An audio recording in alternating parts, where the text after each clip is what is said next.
എല്ലാവർക്കും നമസ്കാരം. ഇന്ന് നമ്മൾ പഠിക്കാൻ പോകുന്നത് പാഠഭാഗത്തിൻ്റെ പേര് എന്ന് പറയുന്നത് പുളിമാവ് വെട്ടി എന്നതാണ്. ഈ കഥയിലൊരു പുളിമാവിൻ്റെയും അതുമായി ബന്ധപ്പെട്ട മനുഷ്യൻ്റെ ഓർമ്മകളെയും കുറിച്ചാണ് പറയുന്നത്. ഒരു മരവും മനുഷ്യനും തമ്മിലുണ്ടാകുന്ന സ്നേഹബന്ധം ഈ കഥയിൽ നമുക്ക് കാണാനായിട്ട് സാധിക്കും. മനുഷ്യനും പ്രകൃതിയും തമ്മിലുള്ള ആത്മബന്ധത്തെ ഹൃദയസ്പർശിയായി അവതരിപ്പിക്കുന്ന ഒരു കഥയാണ് പുളിമാവ് വെട്ടി എന്നത്. ഇടശ്ശേരി ഗോവിന്ദൻ നായരാണ് ഈ കവിത നമുക്കായിട്ട് എഴുതിയിരിക്കുന്നത്. ഒരു പുളിമാവിനോടുള്ള മനുഷ്യൻ്റെ സ്നേഹവും ഓർമ്മകളും വികാരങ്ങളും ഈ കഥയിലൂടെ എഴുത്തുകാരൻ ആവിഷ്കരിക്കാൻ ശ്രമിച്ചിട്ടുണ്ട്. വളർന്നു വന്ന പരിസ്ഥിതിയോടുള്ള അടുപ്പവും അതിൻ്റെ നാശത്തിലുണ്ടാകുന്ന മാനസിക വേദനയുമാണ് കഥയിലെ കേന്ദ്ര വിഷയമായി മാറുന്നത്. ഇന്നത്തെ വികസന ലോകത്ത് പ്രകൃതിയെ അവഗണിക്കുന്ന മനുഷ്യൻ്റെ പ്രവണതയെ ചോദ്യം ചെയ്യുന്നതാണ് ഈ പാഠഭാഗം നമുക്ക് വായിക്കുമ്പോൾ കാണുന്നത്.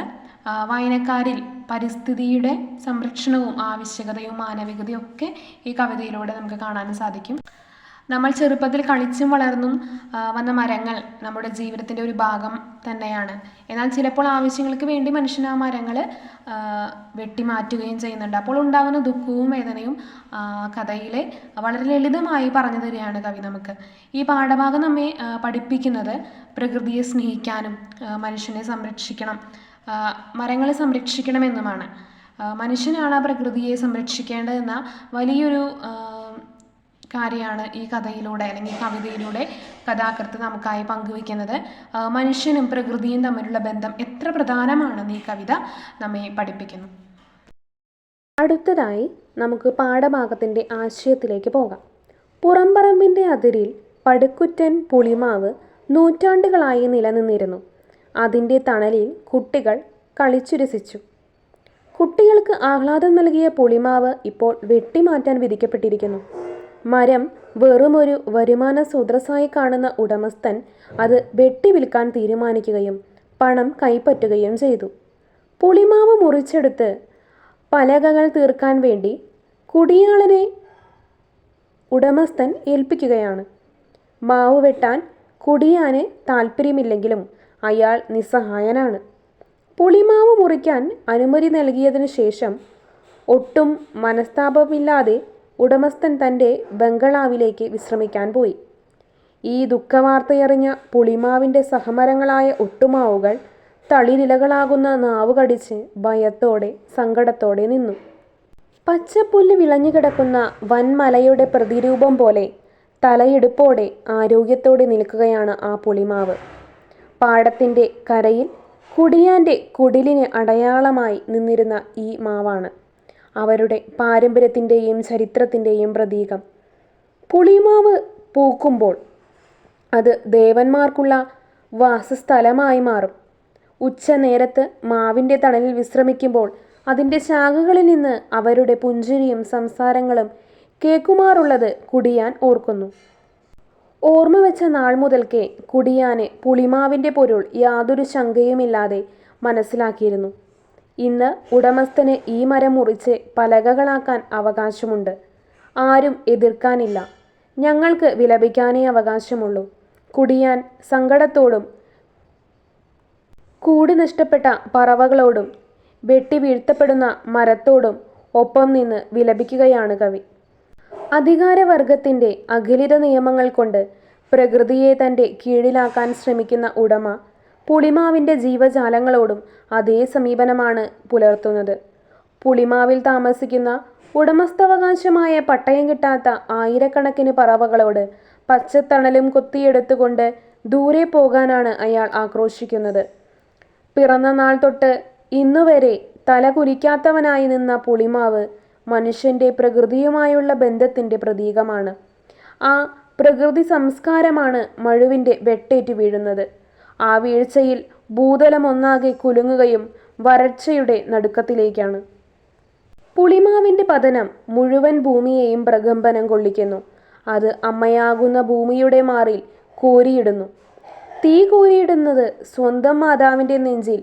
തീക്കനൽ വീണാൽ വീണോട്ടെ, പണമാണ് വലുതെന്ന് ചിന്തിക്കുന്ന ഉടമസ്ഥൻ്റെ ഉപഭോഗ തൃഷ്ണ നമുക്കിവിടെ വായിച്ചെടുക്കാം. പുളിമാവിനെ പൂങ്കുലകൾ സമ്മാനിക്കാനാടി ഓടിയെത്തുന്ന പാലക്കാടൻ കുളിർക്കാറ്റിന് തൻ്റെ നിരന്തര ബന്ധുവിനെ കാണാനാകുന്നില്ല. പ്രകൃതിയുടെ സന്തുലിതാവസ്ഥയാണ് ഇവിടെ തകർക്കപ്പെടുന്നത്. പൂത്തിരി കത്തിച്ചതുപോലെ ഇനി ആ മാവിൻ പൂങ്കുലകൾ വിടരില്ല. പൂന്തേൻ കൂടി സ്നേഹത്തോടെ കനികളൂട്ടാൻ ഇനി ആരുമില്ല. ആ പാലക്കാടൻ കാറ്റിനെ തൻ്റെ ദൗത്യം നിറവേറ്റാൻ മറ്റൊരു ദേശത്തേക്ക് സഞ്ചരിച്ചേ മതിയാവൂ. സഫലമാകാത്ത ആ യാത്ര കാലാവസ്ഥയുടെ വ്യതിയാനത്തിൻ്റെ പ്രതീകമായി രൂപമായി മാറുന്നു. പുളിമാവ് വെട്ടി എന്നത് പ്രകൃതിയുടെയും മനുഷ്യൻ്റെയും തമ്മിലുള്ള ബന്ധത്തെക്കുറിച്ച് ഒരു ശക്തമായ ഓർമ്മപ്പെടുത്തലാണ്. ഇത് നമ്മുടെ പ്രവർത്തനങ്ങളുടെ പ്രത്യാഘാതങ്ങളെക്കുറിച്ച് ചിന്തിക്കാനും പ്രകൃതിയെ സംരക്ഷിക്കേണ്ടതിൻ്റെ ആവശ്യകതയെക്കുറിച്ച് ചിന്തിക്കാനും നമ്മെ പ്രേരിപ്പിക്കുന്നു. ഓരോ വൃക്ഷവും ഒരു സംസ്കാരമാണ്. ഒരു മരം ജീവന്റെയും നിലനിൽപ്പിന്റെയും സൂചകമായി തീരുന്നത് എങ്ങനെയെന്ന് ആവിഷ്കരിക്കുന്ന കവിതയാണ് ഇടശ്ശേരി ഗോവിന്ദൻ നായരുടെ പുളിമാവ് വെട്ടി. പുറംപറമ്പിൽ നിൽക്കുന്ന പുളിമാവ് വെട്ടാൻ ഉടമ കൽപ്പിക്കുന്നതും തുടർന്ന് പ്രകൃതിയിലുണ്ടാകുന്ന പ്രതികരണങ്ങളും മരം വെട്ടാൻ ഏൽപ്പിക്കപ്പെട്ട കുടിയാന്റെ വീക്ഷണകോണിലൂടെ കവിതയിൽ അവതരിപ്പിക്കപ്പെടുന്നു. നമുക്ക് അല്പം കവിത കേട്ടാലോ?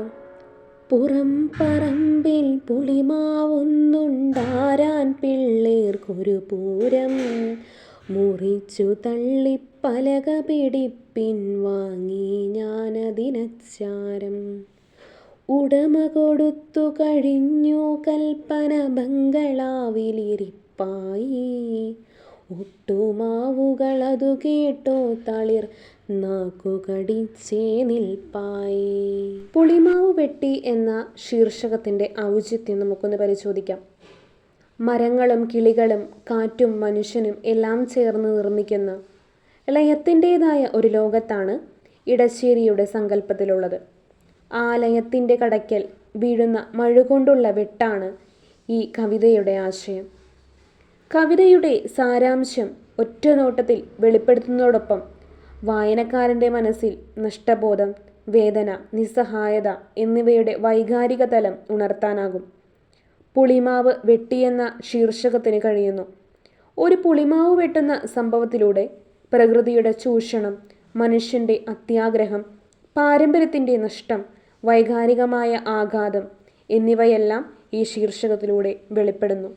ഈ പാഠഭാഗവുമായി ബന്ധപ്പെട്ട ഒരു വീഡിയോ നമുക്ക് കാണാം. In serene Kerala village amid lush greenery stood majestic tamarind tree. Symbol of nature's spirit, ancient branches reached skyward. Silent fret loomed. Leaves swayed mournfully in wind, as if crying. Tree's shadow receded from small hut. പുളിമാവ് വെട്ടി എന്ന പാഠഭാഗം എഴുതിയ ഇടശ്ശേരി ഗോവിന്ദൻ നായരെ നമുക്കൊന്ന് പരിചയപ്പെടാം. ശക്തിയുടെ കവി എന്നറിയപ്പെടുന്ന കവിയും നാടകകൃത്തുമാണ് ഇടശ്ശേരി ഗോവിന്ദൻ നായർ. 1906 ഡിസംബർ 23 പൊന്നാനിക്കടുത്തുള്ള കുറ്റിപ്പുറത്ത് ജനിച്ചു. 19 പുസ്തകങ്ങളും 10 സമാഹാരങ്ങളിലായി 300-ലധികം കവിതകളും 6 നാടക പുസ്തകങ്ങളും ലേഖനങ്ങളുടെ ഒരു ശേഖരവും ഇടശ്ശേരിയുടെ കൃതികളിൽ ഉൾപ്പെടുന്നു. കേരള സാഹിത്യ അക്കാദമിയുടെ സംഗീത നാടക അക്കാദമിയുടെയും ഭരണസമിതി അംഗമായിരുന്നു ഇടശ്ശേരി. കഥാകൃത്ത് ഇ ഹരികുമാർ മകനുമാണ്. പൂതപ്പാട്ട്, പണിമുടക്കം, കല്യാണപ്പുടവ, കറുത്ത ചെട്ടിച്ചികൾ, കാവിലെ പാട്ട്, പുത്തൻ കലഹവും അരിവാളും, ഒരു പിടി നെല്ലിക്ക, പണിമുടക്കം, കളിയും ചിരിയും, ഇടശ്ശേരിയുടെ നാടകങ്ങൾ, കൂട്ടുകൃഷി എന്നിവ പ്രധാന കൃതികളാണ്. കേന്ദ്ര, കേരള സാഹിത്യ അക്കാദമി അവാർഡുകൾ ലഭിച്ചിട്ടുണ്ട്. 1974 ഒക്ടോബർ 16 ഇടശ്ശേരി ഗോവിന്ദൻ നായർ നിര്യാതനായത്. പുളിമാവ് വെട്ടി എന്ന പാഠഭാഗത്തിലൂടെ ഇടശ്ശേരി ഗോവിന്ദൻ നായർ നമുക്കായി പങ്കുവയ്ക്കുന്നത് പുളിമാവ് വെട്ടിയ സംഭവം ഒരു വൃക്ഷനാശത്തിൻ്റെ കഥ മാത്രമല്ല, അത് മനുഷ്യൻ്റെ സ്വാർത്ഥതയും പ്രകൃതിയോടുള്ള അനാസ്ഥതയും തുറന്നുകാട്ടുന്ന പ്രതീകമായാണ്. തലമുറകളുടെ ഓർമ്മകളും തണലും ജീവനും നൽകിയിരിക്കുന്ന വൃക്ഷത്തെ നശിപ്പിച്ചതിലൂടെ മനുഷ്യൻ്റെ സ്വന്തം ഭാവിയെ വെട്ടിമാറ്റുകയാണ് ഇതിലൂടെ കവി സൂചിപ്പിക്കുന്നത്. അതിനാൽ പ്രകൃതിയെ സംരക്ഷിക്കാതെ മനുഷ്യൻ്റെ നിലനിൽപ്പ് ഇല്ലെന്ന ശക്തമായ ഒരു സന്ദേശമാണ് ഈ കവിത നമുക്കായി മുന്നോട്ട് വയ്ക്കുന്നത്.